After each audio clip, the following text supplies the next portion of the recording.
नमस्कार मित्रांनो, स्वागत आहे तुमचं आजच्या व्हिडिओमध्ये। मित्रांनो, आज आपण मार्केटमध्ये आजचं मार्केटचं अनालिसिस करणार आहे। आज मार्केटमध्ये निफ्टीमध्ये कशा पद्धतीने मूवमेंट झाली, त्याचबरोबर सेन्सेक्स मध्ये कशा पद्धतीने मूवमेंट झाली याचा आपण अनालिसिस करूया। तर निफ्टीमध्ये या ठिकाणी जर पाहायला गेलं, निफ्टी या ठिकाणी गॅप अप ओपन झाली। गॅप अप ओपन झाल्यानंतर 23,400 पासून जवळपास 23,100च्या लेवलला या ठिकाणी मार्केट आलं। सुरुवातीला मार्केट डाऊन 285 पॉईंट, जवळपास 285 पॉईंट मार्केट डाऊन आलं। त्यानंतर या ठिकाणी 5 ते 10 मिनिटांमध्ये 275 पॉईंटची कॅन्डल या ठिकाणी तयार केली। किती? 275 पॉईंटची कॅन्डल तयार केली।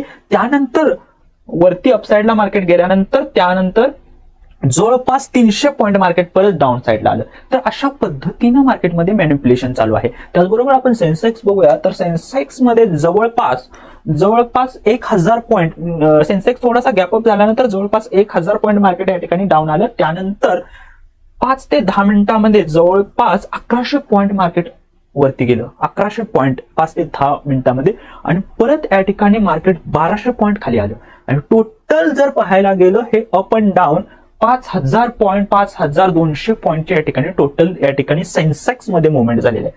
त्याचबरोबर मार्केटमध्ये अनेक न्यूज आहेत, त्यामध्ये जो काही आहे म्हणजे डोनाल्ड ट्रम्पने काही डिसिजन घेतलेले आहेत, त्याचा पण इम्पॅक्ट मार्केटवरती झालेला आहे।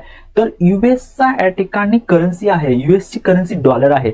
तर काही ब्रिक्स राष्ट्र आहेत, ब्रिक्स मध्ये भारत, रशिया, चायना हे मिळून काय करत आहेत, तर आपली एक सेपरेट करन्सी तयार करत आहेत, त्याचबरोबर देवाणघेवाणीसाठी।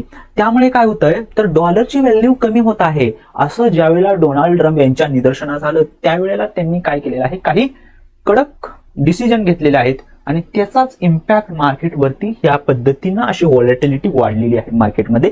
इंडिया विक्स काल 4% या ठिकाणी होता। काल इंडिया विक्स 4% प्लस होता, आज पण 4% प्लस होता। म्हणजेच या ठिकाणी जवळपास 11-12 वरती इंडिया विक्स असतो, तो आता 17-18 वरती आलेला आहे। तर याच्यामुळे या ठिकाणी मार्केटमध्ये सुद्धा मुवमेंट तुम्हाला पाहायला मिळते।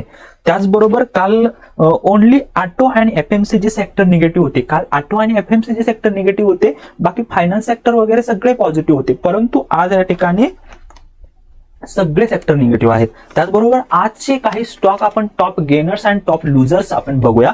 तर टॉप गेनर्स स्टॉक कोणकोणते होते, तर हिंदुस्थान पेट्रोलियम 2.6% पॉझिटिव्ह होता। त्याचबरोबर अपोलो हॉस्पिटल 2% पॉझिटिव्ह होता। जेके सिमेंट 1.6 पॉझिटिव्ह होता। त्याचबरोबर पुनावाला फिनकॉम 1.6% पॉझिटिव्ह होता। त्यानंतर आपण टॉप लुजर्स पाहूया। टॉप लुजर्स मध्ये डिक्सॉन हा 13.75% या ठिकाणी निगेटिव्ह होता। त्याचबरोबर झोमॅटो 10.50% निगेटिव्ह होता। MCX 8.60% negative. कल्याण ज्वेलर्स या ठिकाणी 8% निगेटिव्ह होता। तर अशा काही स्टॉक मध्ये या ठिकाणी स्टॉकच्या आपण न्यूज पाहिला। तर या ठिकाणी अशाच पद्धतीच्या मार्केट अनालिसिस साठी आता चॅनलला सबस्क्राईब करा, शेअर करा तुमच्या मित्रांना। थँक्यू।